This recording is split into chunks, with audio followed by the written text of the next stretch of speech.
We know that Geometry Dash is a 2D platformer, but what if I say that I turn Geometry Dash into a 3D game? What will happen? What will be the problems? And the most important question, how did I do it? In a 2D game, respectively, there is a two-dimensional space, the plane. In Geometry Dash, the player can control a square which is called a cube and other game modes. The player always moves relative to the two axes X and Y. Objects can also move, but they all have only two coordinates X and Y because they are in the 2D world of Geometry Dash. There is also a Z value. Z is not a coordinate as in 3D space. Here this letter is used to denote layers on the same level. So we have understood what a plane is and how objects are located there. If we add a third Z coordinate, then Geometry Dash will turn into 3D space.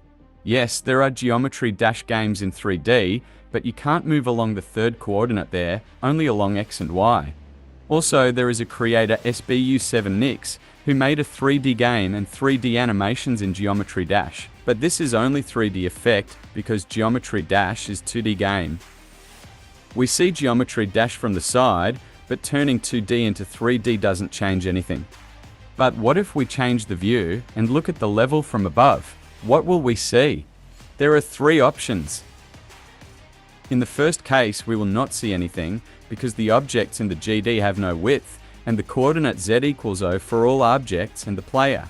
The second case is similar to the first. Z equals 0 for all objects. Only the value of Z coordinate is rounded to 0. What do I mean? Maybe we will not see the level because the width of objects will be equal to this number. And this value will be rounded to 0. Third option, the value of the third coordinate for all objects will be Z equals infinity. In this case, the width of each object will be infinity. That is, the beginning and the end of the level will be of infinite width. In the third variant, the mechanics of Geometry Dash doesn't break and the level can be passed as usual. But in the first and second case, not everything is unambiguous. If the width of all objects will be 0, then what prevents us from simply bypassing the level? If we can find a way for the player to move along the Z-axis, then we can bypass the level without using the no-clip.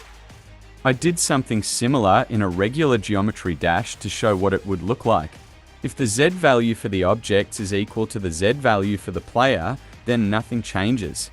But if the values of the third coordinate of the objects and the player will be different, the player will just pass through them. In fact, if you look from the side, he will move next to them, parallel to the spikes. But there is one special feature. If Geometry Dash will be in hyperspace, that is 2D world for player and objects will be something big. They won't recognize it because objects and player in usual Geometry Dash are locked into D space. They cannot get out of it and find themselves in 3 dimensions. It's like we humans can never get to a higher dimension than the third. We are all locked in our 3 dimensions and the other worlds with more dimensions are close to us. An interesting example, what do you think happens to a block? 1. The block stands still, shrinks and grows. 2. The block is moving, so it is shrinking and getting closer. What is your answer? Actually, both are correct. Our eye cannot detect correctly. The object is moving away, so it is shrinking. Or the object is shrinking, but is still standing. The eye perceives both in the same way. The block is getting smaller and bigger.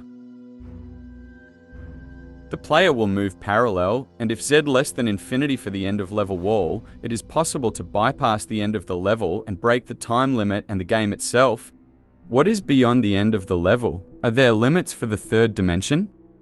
These questions are unlikely to be answered. Thanks for watching.